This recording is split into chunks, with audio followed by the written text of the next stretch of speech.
Hola, ¿cómo están? Bienvenidos a nuestro programa Tecnología y Sociedad, el número 16 para YouTube, número 18 para la radio. Estamos viendo desde la semana pasada un repaso de un libro que se llama Guía para sobrevivir al presente, atrapados en la era digital, de Santiago Bilinqui. Comenzamos hoy con el capítulo 1, porque lo que vimos la semana pasada fue la introducción. En este capítulo 1 vamos a ver las vulnerabilidades de nuestro cerebro, cómo suele fallar nuestro cerebro y cómo las plataformas, las herramientas digitales suelen aprovechar estas vulnerabilidades para tratar de manipularnos, inducirnos a algunas compras o inducirnos a algún tipo de pensamientos. Vamos a la intro.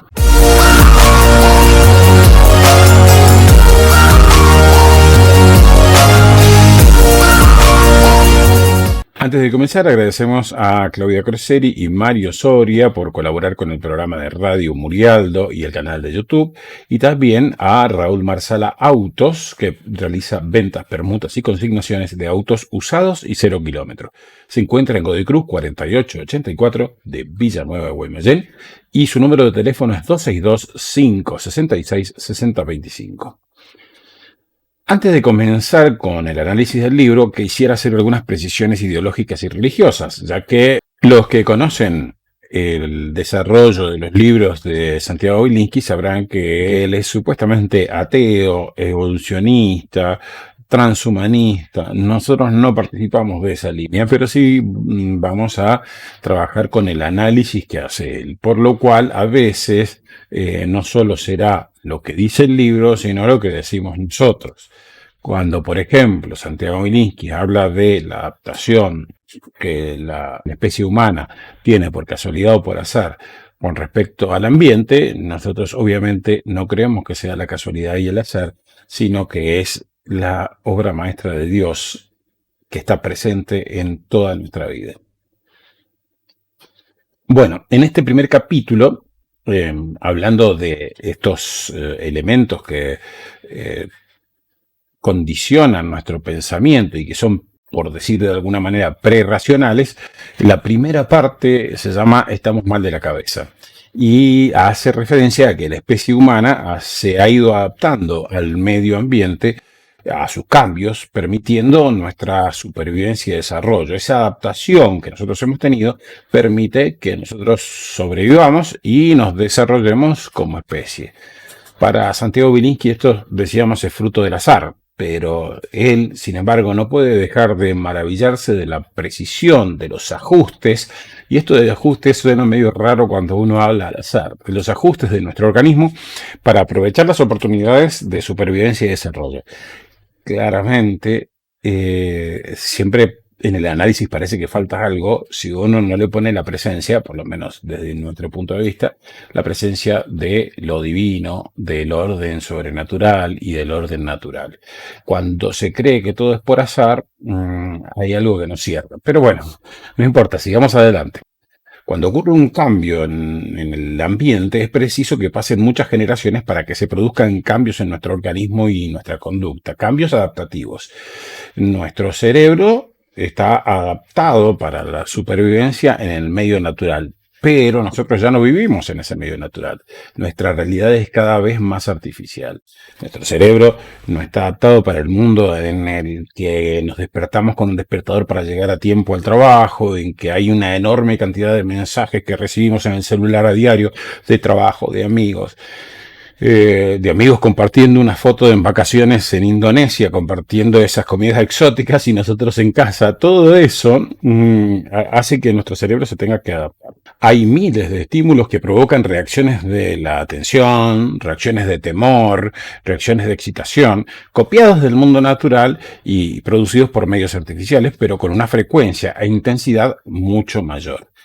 Dan Bennett es un filósofo que tiene una teoría apoyada ciertamente en cuestiones orgánicas sobre, si uno busca una charla, hay una charla TED de Dan Bennett que creo que se llama así algo como lo dulce, lo sexy y lo adorable, y donde él sostiene que la dulzura, o lo sexualmente atractivo, o lo adorable, esa condición que tienen los bebés y los cachorros, no son propiedades objetivas de lo que nos atrae, sino que es una conducta adaptativa de nuestro cerebro porque esos objetos son necesarios para nuestra supervivencia y desarrollo.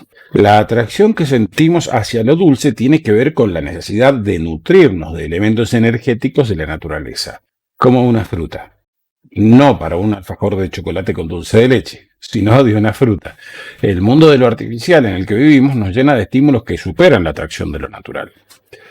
Y esto normalmente no nos hace bien. Pensemos en el alfajor de dulce de leche con chocolate o pensemos en el alfajor de chocolate con dulce de leche.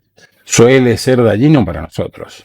Según esta teoría, no nos gusta lo que es lindo en sí o lo que es agradable en sí mismo, sino que volvimos agradable cerebralmente lo que nos tenía que gustar para maximizar la chance de sobrevivir. Es nuestro cerebro el que le pone el gusto dulce a las cosas y no que sea propio de las cosas mismas. Nuestra mente está llena de estos marcadores de placer, como el de la dulzura, que eran necesarios para sobrevivir en la prehistoria, pero que generan inconvenientes en el presente. Actualmente estamos rodeados de superestímulos.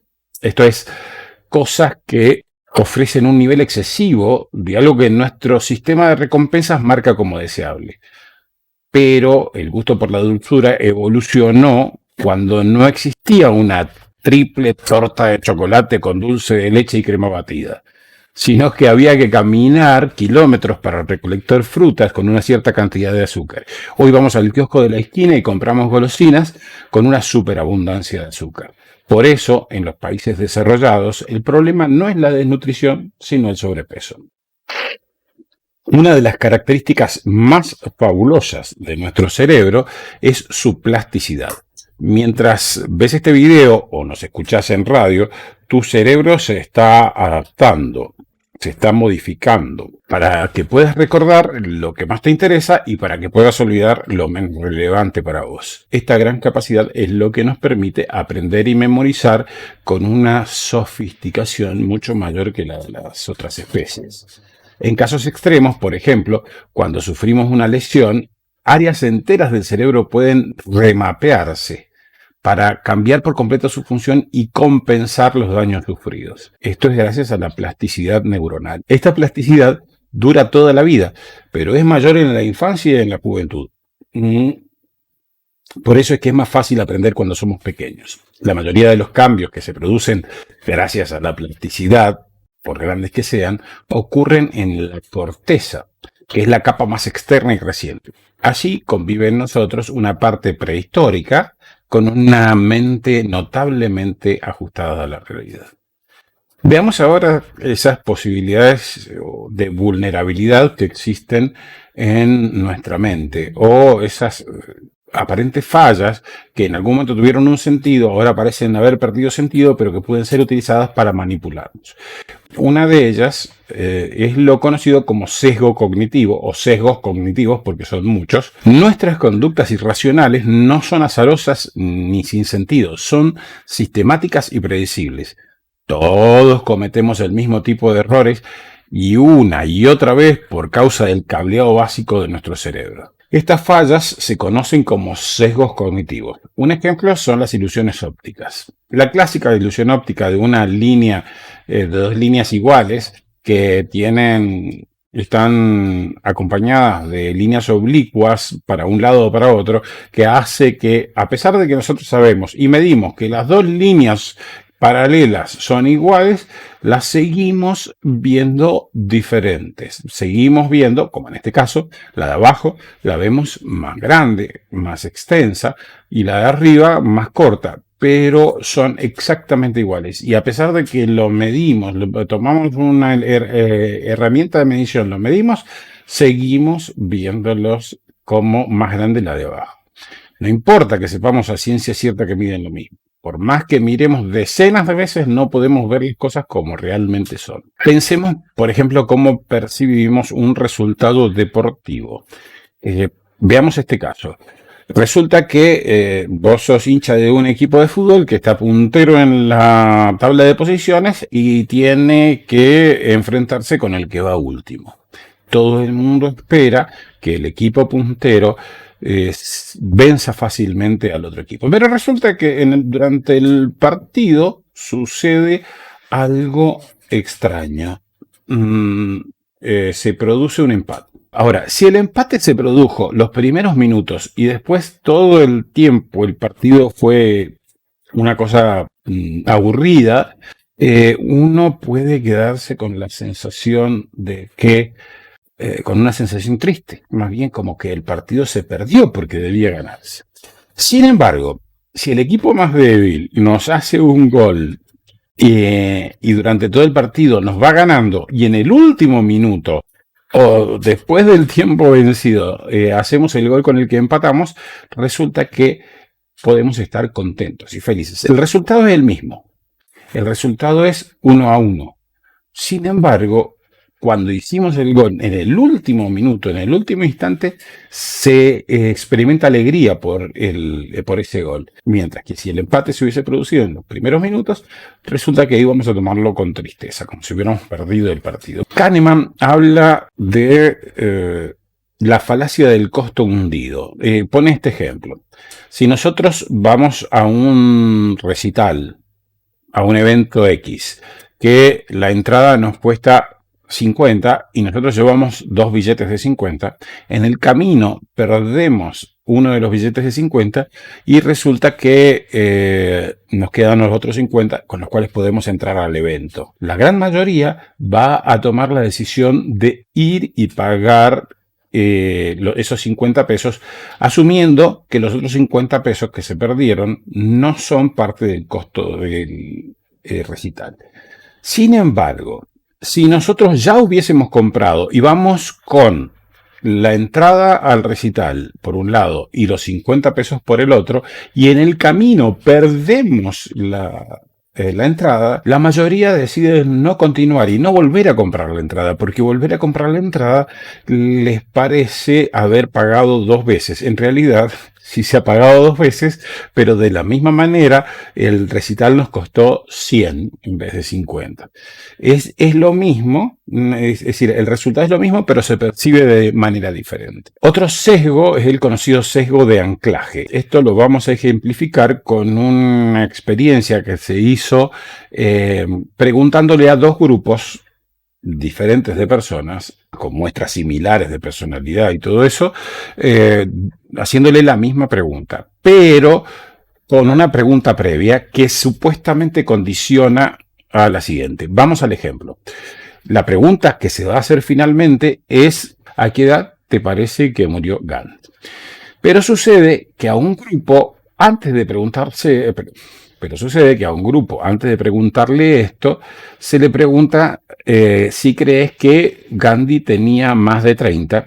Y al segundo grupo se le pregunta si crees que Gandhi tenía más de 90. A los que se le pregunta si tenía más de 30 tienden a darle una edad promedio de 56 años a la hora de morir. O sea que de promedio los que se hizo la pregunta primero sobre los 30 años, dicen que Gandhi murió a los 56 años. Mientras que de promedio, los que se le hizo la pregunta de los 90 años, dicen que murió a los 76. Esta diferencia de 20 años solo se da por el anclaje que hace la primera pregunta. La primera pregunta dice: ¿crees que tenía más de 30? Esos terminan pensando que Gandhi era más joven al morir. ¿Crees que tenía más de 90? Esos terminan pensando que Gandhi era más viejo al morir. También está el sesgo de confirmación. Es que el sesgo de confirmación implica que ante algo desconocido normalmente tenemos una opinión preformada y inclusive con esa opinión preformada nosotros buscamos información y buscamos contenidos que nos referencien o que nos traten de confirmar lo que nosotros ya pensamos. Es muy difícil que nosotros busquemos información o estemos de acuerdo con información. Cuando la información es diversa, busquemos información que contraríe nuestra opinión inicial. Eso es el sesgo de confirmación. Tenemos una opinión de casi todo sin saber de casi nada. Otro de los sesgos se llama, o suele llamarse, la resistencia al cambio, ¿no? Que es en definitiva una extensión del sesgo de confirmación. Por ejemplo, esto, según dice Bilinsky, se origina en una receta que funcionaba bien para sobrevivir en la prehistoria. Cuando, por ejemplo, salían de la cueva, iban a buscar frutas o a buscar caza, o iban de cacería, iban por un camino y resulta que encontraban fácilmente frutas para recolectar o fácilmente animales para cazar, y por el otro encontraban peligros, animales peligrosos. Y con el tiempo ya la gente se acomodaba para salir siempre en la misma dirección, siempre en la dirección que les resultaba más fácil, y se resistía a utilizar otros medios, otros caminos, porque podían ser peligrosos. Y esto hace que obviamente no probemos cosas desconocidas, que haya una resistencia al cambio. Si lo que hago me sirve, ¿para qué voy a cambiarlo? Estas son entonces algunas vulnerabilidades que llamamos sesgos cognitivos. Ahora vamos a hablar de otra vulnerabilidad, que es la necesidad de gratificación inmediata y la procrastinación. Si bien en el mundo actual la vida no se enfrenta permanentemente a situaciones en las que debemos balancear lo que preferimos hoy contra lo que es mejor para mañana, en el mundo antiguo había que asegurarse la supervivencia ante todo y darle prioridad absoluta al presente. Es por eso que nosotros tenemos una tendencia a valorar más el presente que el futuro y a tomar las decisiones en base a lo presente. Sucede, por ejemplo, se ha hecho una medición de la actividad cerebral cuando nosotros pensamos en nosotros, y otra medición de la actividad cuando pensamos en otra persona. Y se hace otra tercera medición cuando pensamos en nosotros en el futuro. Cuando pensamos en nosotros en el futuro, la actividad cerebral se parece más a la de pensar en otra persona, no la de pensar en nosotros mismos. Así que vemos a nuestro yo del futuro como si fuera otra persona. Es por eso que probablemente terminemos tomando decisiones que tengan más que ver con el presente, aunque sean más desventajosas. Cada postergación, cada decisión de consumir menos hoy y ahorrar es para nuestro cerebro un acto de altruismo. En esta lucha desigual entre nuestro yo actual, que lleva todas las de ganar, y nuestro yo del futuro, que obviamente es como si fuera otra persona. Nuestro yo actual está aquí presente. El yo del futuro aún no llegó y no tiene un abogado que lo defienda. Normalmente, aunque sabemos cuánto dinero ganamos al mes, nuestros gastos son mayores cuando recién cobramos. Podríamos repartirlos durante el mes de manera igual, pero sin embargo, gastamos más cuando recién cobramos, a pesar de que sabemos lo que ganamos. Esto significa que valoramos más, estamos siempre valorando el presente y nos cuesta valorar el futuro. Valorar me refiero a que, aunque sea más conveniente y aunque lo veamos más conveniente, lo vemos como si fuera de otra persona. El futuro es como si fuera otra persona. Yo mismo en el futuro soy como si fuera otra persona. Hay un experimento interesante que se realiza con personas preguntándoles que elijan qué van a comer dentro de una semana, entre una fruta y una barra de chocolate. El 74% elige la alternativa saludable, es decir, la fruta, dentro de una semana. Pero, sin embargo, cuando a un grupo similar se le ofreció la disyuntiva inmediata, es decir, elegir ahora entre comer una barra de chocolate y una fruta, el 70% eligió el chocolate. Es fácil hacer lo correcto cuando, después de todo, el que va a tener que sobrellevar la menor gratificación es el yo del futuro, es decir, nos tratamos como si fuéramos otra persona en el futuro. La procrastinación en los estudios, en el trabajo y en la dieta es una realidad de todos los días. Dejarlo todo para más adelante, como dijimos, es dejar que de algún modo sea otro quien lo haga. Esa pequeña postergación, esa promesa por cumplir al día siguiente suele ser la causa de que el cambio finalmente nunca llegue. siempre nos decimos, bueno, ¿cuál es la diferencia entre empezar la dieta ahora y empezarla mañana? No va a cambiar gran cosa y entonces mañana repetiremos la misma excusa. La forma más engañosa de todas es el perfeccionismo. Hay gente que es tan perfeccionista que finalmente no termina haciendo las cosas porque siempre está pensando alternativas para que eso salga mejor. Y es muy engañosa esta forma de procrastinación. El perfeccionismo es muy engañoso porque esconde la postergación en un rasgo aparentemente positivo, la elevada autoexigencia. Por eso, el día para empezar la dieta, para hacer más actividad física, para destinar más tiempo a las personas importantes de nuestra vida o hacer cualquier cambio importante en nuestra vida es hoy. El tiempo es hoy. El mañana todavía no existe. Otra vulnerabilidad tiene que ver con el rol de las emociones. Las emociones juegan un rol crucial en nuestra vida y sirven de base a buena parte de las conductas irracionales de nuestro cerebro prehistórico, por decirlo de alguna manera. Se originan en el tronco encefálico, justamente una de las regiones más primitivas y profundas del cerebro, la misma que regula las funciones vitales básicas como la respiración, el metabolismo, etc. La respuesta emotiva arranca con un estímulo que dispara una reacción cerebral. Esa reacción se manifiesta en una descarga química y hormonal, que genera cambios mentales y físicos. Como resultado, en muy poco tiempo, muchas cosas cambian juntas en respuesta a ese disparador. Las emociones producen también indicadores visibles en las expresiones faciales y sonoras, como una carcajada. Esas expresiones actúan como señales hacia otras personas, porque es fundamental que los demás sepan qué emoción tenemos y poder nosotros identificar las ajenas. Por esta razón, son universales. La cara de asco es igual en un bebé japonés que en un adulto argentino.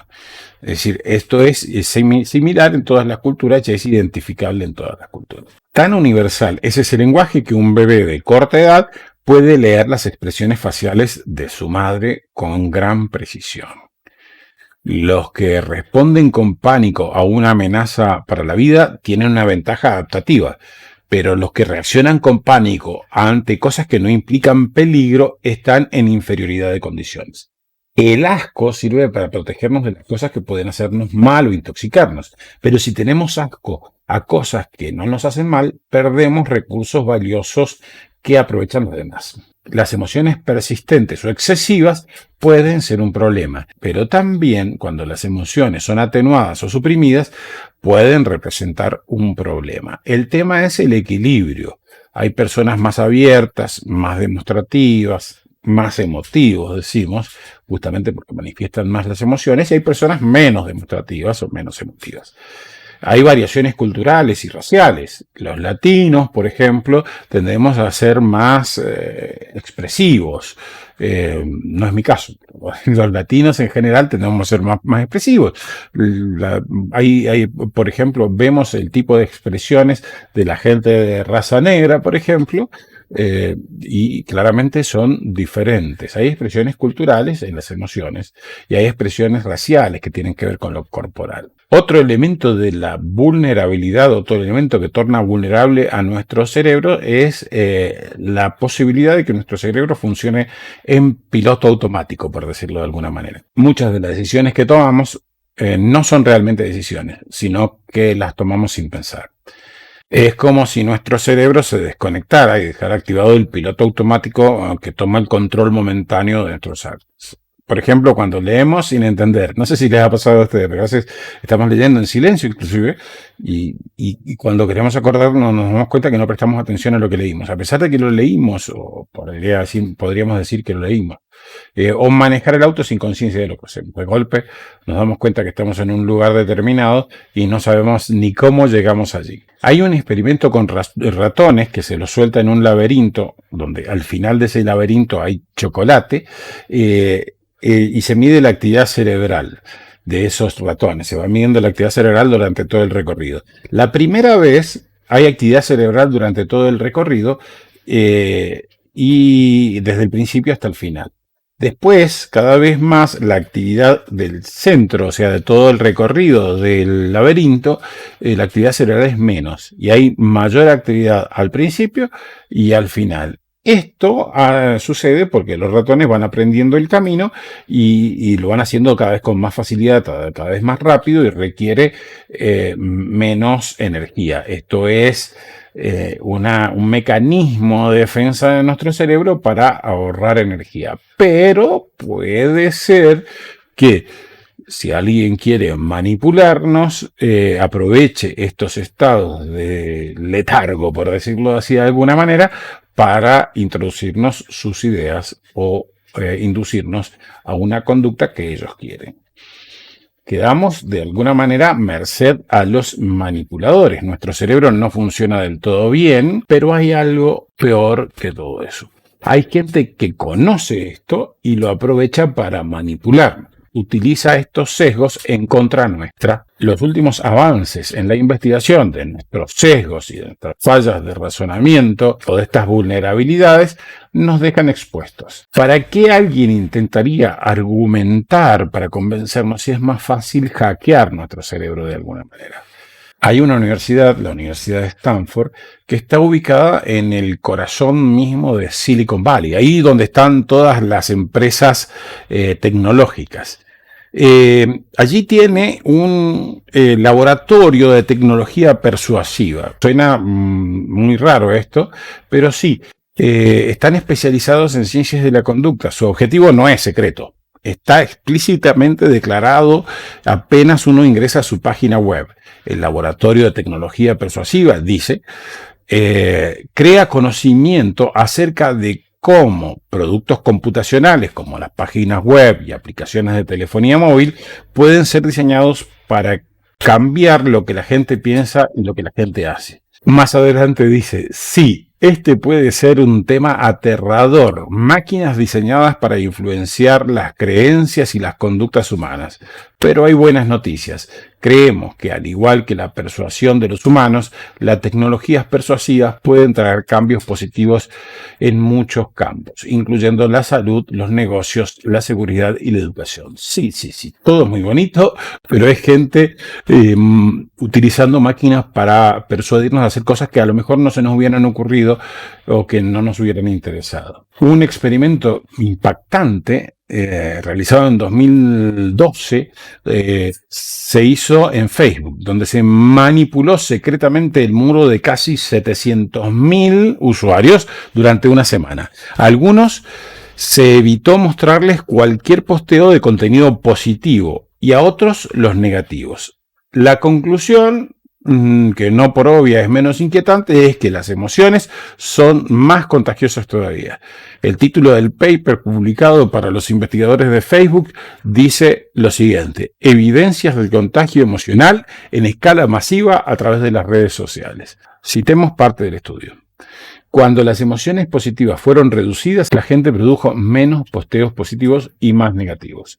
Cuando las expresiones negativas fueron reducidas, el patrón observado fue el opuesto. A un tercer grupo se le quitaron todas las actualizaciones con contenido emotivo y el resultado fue que ellos mismos se volvieron menos expresivos, publicando a su vez menos actualizaciones propias. Hay un montón de sitios web que utilizan un sistema que se llama testeo AB o A/B testing. Básicamente consiste en derivar aleatoriamente a sus visitantes a dos sitios diferentes o a dos formas diferentes de la misma. Por ejemplo, de los visitantes que entran a un sitio, al 50% se los deriva a una página donde para comprar hay que presionar un botón rojo y al otro 50% hay que presionar un botón azul. Y se estudia con cuál de los dos botones se compra más. O sea, se hacen estadísticas y con cuál de los dos botones se compran más. Y entonces después se adapta y se elige el botón rojo, supóngase. Pero además, no solo el color, sino la posición que ocupa. Por ejemplo, lo vamos a poner el botón de compra arriba a la derecha o abajo a la izquierda. Y vamos a ver dónde se compra más. Entonces, mediante estos test A, B, que así se llama el mecanismo, se puede aprender y las compañías aprenden a manipularlos. El propósito de estas empresas no es, al menos hasta hoy, convertirnos en un ejército de zombies que obedezcan sus designios. Bueno, no lo sé, pero por lo menos hasta hoy no parece ser así. Simplemente buscan que seamos más funcionales a sus modelos de negocio, pero esto ya es mucho. Recordemos que Sean Parker, el cofundador de Napster, que también estuvo en los inicios de Facebook, se declaró objetor de conciencia respecto al efecto de las redes sociales. Esto es raro, sí.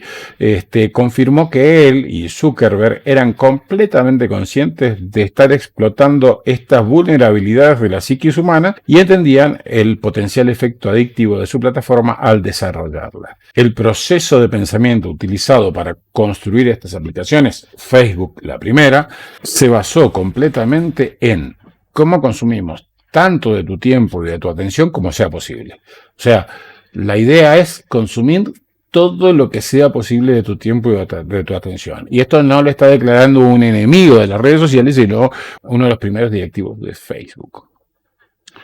En una encuesta realizada por Santiago Bilinsky, se obtuvieron los siguientes resultados inquietantes. Los adultos pasamos 11 horas diarias conectadas. Nada más a WhatsApp, 2 horas diarias. Ni hablar de Netflix, plataformas de juegos y todo eso. Los jóvenes, más todavía, son 13 horas diarias conectadas. En este momento, las diferentes plataformas tecnológicas que utilizamos manipulan en cierta medida lo que piensan y hacen 2.000 millones de personas, o casi 2.000 millones de personas. Se están convirtiendo en la mayor plataforma de influencia masiva jamás creada, por encima de la propaganda política o de la religión. Tratemos de entender los mecanismos de la manipulación. Si entendemos nuestras vulnerabilidades, podemos ser menos manipulables. Y si además entendemos los mecanismos que utilizan para manipularnos, podemos transformarnos en más libres y menos manipulables. Cuando nuestra atención era requerida por la televisión, el siguiente capítulo era la semana siguiente. El guionista debía pensar en mantenernos enganchados para la siguiente semana. Hoy, apenas termina un capítulo, podemos ver el siguiente. Y se producen estos extremos de gente que pasa horas viendo un capítulo tras otro. Los mecanismos de enganche son extremos. Típicamente cada episodio termina en una escena de extremo suspenso. En inglés se llama cliffhanger. Ese momento culminante del final de un capítulo que hace imposible dejar de mirar precisamente en el momento donde sería más natural detenerse. Este mecanismo resulta obvio, pero no por eso es menos efectivo. Un fenómeno de nuestra época es el llamado en inglés binge watching, o lo que diríamos la maratón de series, en el que montones de usuarios ven capítulo tras capítulo, uno tras otro, hasta agotar los capítulos o hasta agotarse extremadamente. Esta nueva manera de consumir contenidos televisivos, podríamos decir que son televisivos de alguna manera, o de video, muestra rasgos de compulsión que parecen mucho más funcionales a los intereses de las compañías que a los propios espectadores. YouTube, por ejemplo, tiene unos algoritmos de recomendación del video siguiente, inclusive se habilita una opción que automáticamente arranca el video siguiente, y el video siguiente está estudiado para que sea algo que nos guste y que queramos continuar. Cuando comenzó Instagram, las imágenes se mostraban en un orden cronológico. Ahora parecen desordenadas, pero no es así. Están cuidadosamente seleccionadas para que sigas viendo, para que sigas enganchado. Pero tampoco se trata de poner contenidos totalmente atractivos siempre, porque eso nos agotaría mucho más. Sino que se utilizan recompensas variables e intermitentes, alternando el material no tan atractivo, sobre todo al principio, con uno más atractivo. El sistema establece un perfil personal de atención, sabe cuándo estás por decidir de dejar de ver la aplicación y entonces te muestra algo que sabe que te enganchará nuevamente. las redes sociales o estas aplicaciones conocen nuestro perfil de agotamiento, de atención, mucho mejor que nosotros y lo explotan. Porque la inteligencia artificial detrás de estas aplicaciones hace que los sistemas decidan cuándo nos van a mostrar. Inclusive, por ejemplo, en un juego, las personas que están jugando contra una máquina, por ejemplo, cuando el sistema ya sabe que esa persona personal, o sea, con criterio completamente personalizado, cuando sabe que esa persona se está cansando y va a dejar el juego, lo deja ganar. Lo deja ganar para que se enganche más. Y entonces hay personas que resisten más y ese dejarle ganar pasará con menos frecuencias, y hay personas que resisten menos y los dejan ganar con más frecuencia para que sigan enganchados. El diseño también puede manipularnos. Es el caso, por ejemplo, hay un caso de la donación de órganos, ¿no? Si, por ejemplo, si en un formulario se pide marque aquí para convertirse en donador de órganos, y en otro formulario similar o un grupo similar de personas se le pide marque aquí para no ser donador de órganos, va a suceder que en el primer caso va a haber menos donadores de órganos, porque donde tienen que marcar, donde tienen que realizar una acción positiva, es decir, hacer un pequeño esfuerzo para marcar, la gente tiende a no marcar. Y como en el segundo caso, si no marca, se convierte en donador, entonces en muchos países, esto se ha visto en determinados países donde justamente la gente tiene que marcar un punto para convertirse en donador de órganos, tienen menos donadores. Pero en otros países donde el formulario implica marcar para no convertirse en donador de órganos, es decir, que si no marcaste convertirse en donador de órganos, la gente, esos países tienen más donantes. Casi nadie se detiene a pensar en las alternativas que no están en el menú. O cuál aparece arriba de todas, o por qué me están dando estas opciones. La gente no piensa en eso. Simplemente facilitando el acceso a las opciones que un sitio quiere que elijamos y dificultando las que prefieren que no elijamos, se genera una fricción que en muchos casos lleva a, sin notarlo, caer en la trampa. Terminamos eligiendo lo que el sitio quiere. Un pequeño cambio en el algoritmo que decide qué mostrar es la diferencia entre que miles de personas accedamos a cierto contenido o que no lo vea prácticamente nadie. Es por esto que muchas veces en YouTube nuestros videos son poco vistos, porque el mismo YouTube hace que sean menos vistos, es decir, los conduce a las personas hacia otros videos que a YouTube le interesan más que se vean. Cuando buscamos en Google, los primeros resultados son manipulados por el buscador para inducirnos a ver esos y no otros. Con eso nos van convenciendo de adherir a su forma de ver el mundo. Siempre salen primeros los que ellos prefieren o los que ellos quieren que veamos. Se cita con frecuencia un caso ocurrido con la revista The Economist, donde en determinado momento se publicitaba la suscripción a la revista. Y entonces se publicitaba una suscripción solo vía web, una suscripción de web y papel y una descripción de solo papel. Entonces uno pensaría la más cara de estas opciones debería ser la doble, la de web y papel. Resultaba que no. La del sitio solo web era de $59.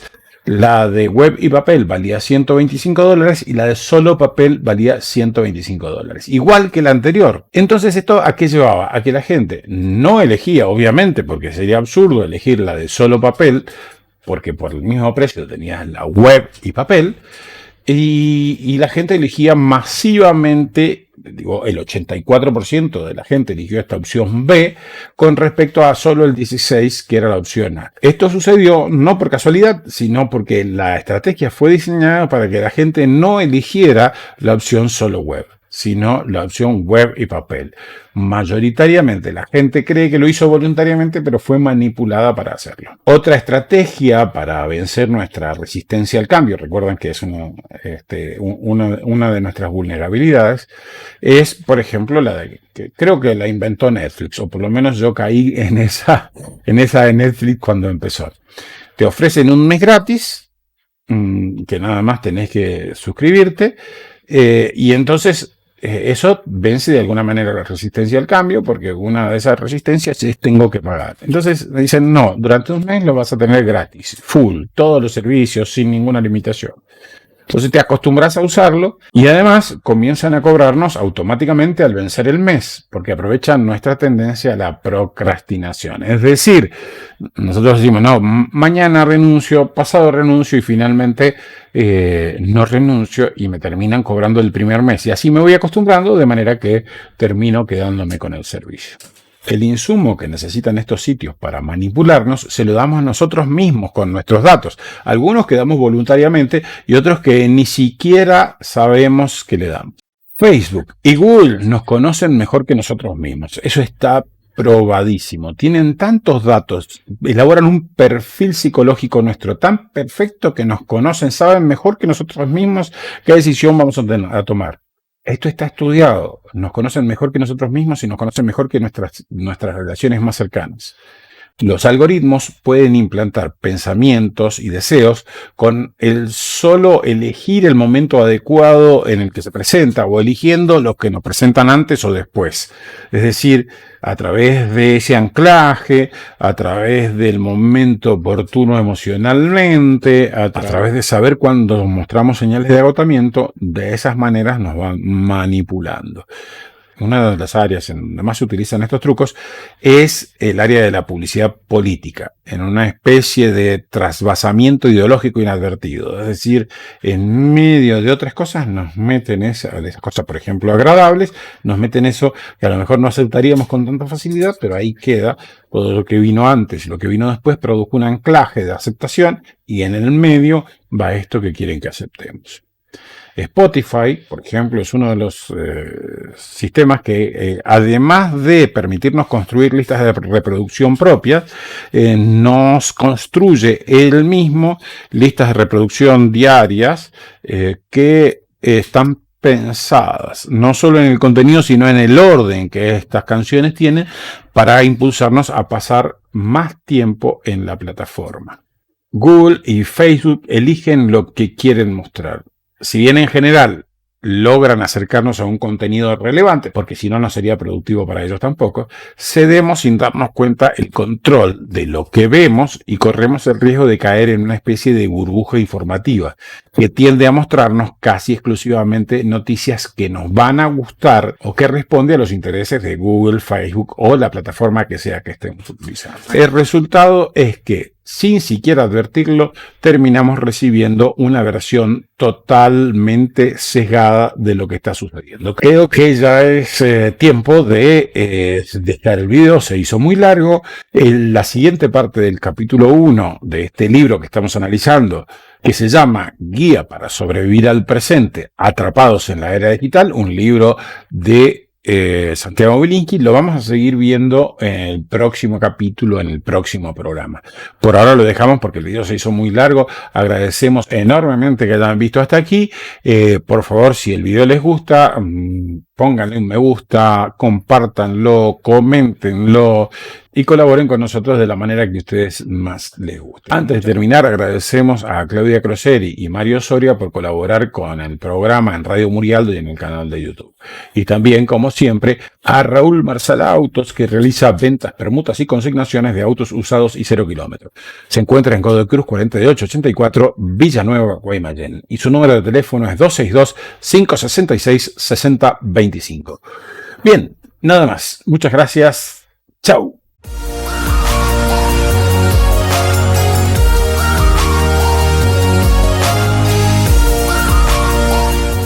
Ahora parecen desordenadas, pero no es así.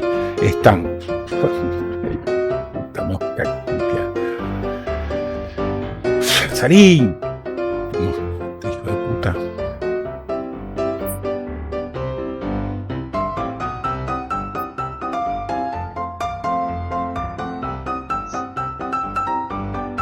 Me parece que lo liquidé.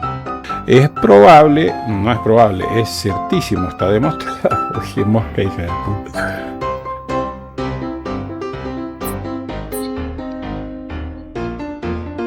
Y además,